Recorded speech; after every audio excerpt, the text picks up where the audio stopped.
Les élections présidentielles de l'Argentine ont atteint leur point culminant et le candidat de l'opposition conservatrice, Mauricio Macri, a remporté le vote et promet de soutenir l'économie fragile. Bonjour et bienvenue dans la revue de presse d'aujourd'hui.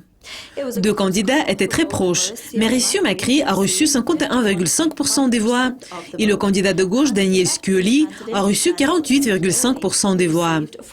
Monsieur Macri, qui va prêter serment le 10 décembre, a déjà dit qu'il voulait réécrire le livre de jeu pour l'économie de l'Argentine, ce qui l'a rendu populaire à Wall Street, mais pas si populaire auprès des opposants. Il a promis de travailler dur pour éliminer la pauvreté et changer la façon de faire des affaires. Il a déclaré « Nous voulons travailler avec tout le monde. Nous savons que le peuple de l'Argentine a beaucoup à donner au monde et nous espérons trouver un programme de la coopération. » Mais pour le moment, les dépenses publiques non durables représentent le moteur de la croissance économique. L'inflation estimée est au-dessus de 20%, la Banque centrale atteint un niveau critique en matière des réserves de change et le pays est en défaut de paiement de la dette souveraine.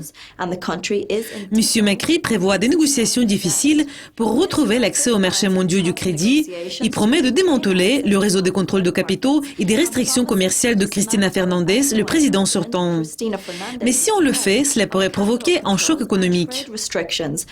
Daniel Scioli a parlé des réformes favorables au marché de M. Macri comme d'un danger pour la société, tout en avertissant qu'il pourrait réduire les prestations sociales, augmenter les tarifs de l'énergie et de faire revenir l'Argentine vers la politique de droite des années 90 qui a mené des milliers dans la pauvreté.